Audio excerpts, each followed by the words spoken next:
Star మా ఛానల్లో మధ్యాహ్నం 12:30 ప్రసారమవుతున్న ధారావాహిక గుప్పెడంత మనసు.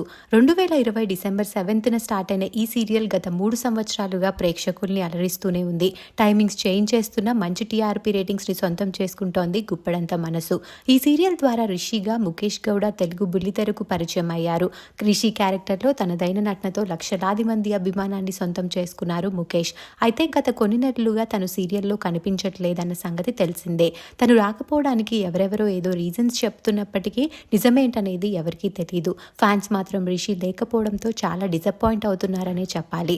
అయితే ఇప్పుడు స్టార్ మా సీరియల్ టైమింగ్ని మళ్ళీ మార్చింది. జూన్ 3 నుండి మళ్ళీ సాయంత్రం 6 గంటలకి గుప్పెడంత మనసు ప్రసారం కాబోతోంది. ఈ టైమింగ్తో పాటు మరో పెద్ద సర్ప్రైజ్ని కూడా ఇచ్చింది స్టార్ మా ఈరోజు. అదేంటంటే ముఖేష్ రీఎంట్రీ. త్వరలో ముఖేష్ రాబోతున్నారు.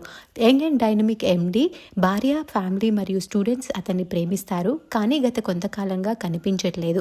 ఫ్యాన్స్ అతని రాక కోసం ఇంకా ఎదురు చూస్తున్నారు. Guess who biggest comeback ever అంటూ పోస్ట్ చేసింది స్టార్ మా. ఆ పోస్ట్తో అందరికీ రిషి రీఎంట్రీ ఇస్తున్నారని అర్థమైపోయింది. స్టార్ మా చేసిన ఈ పోస్ట్కి ముఖేష్ క్లూ ప్లీజ్ అంటూ రిప్లై ఇవ్వడం, స్టార్ మా క్లూగా అతనందరి ఫేవరెట్ అనడంతో ఫ్యాన్స్ అంతా ఫుల్ ఖుషి అవుతున్నారు. జూన్లో రిషి రీఎంట్రీ ఉండబోతోందట. రిషి రాకతో ఇప్పుడున్న స్టోరీ మారితే హ్యాపీ అంటున్నారు గుప్పెడంత మనసు సీరియల్ ఫ్యాన్స్.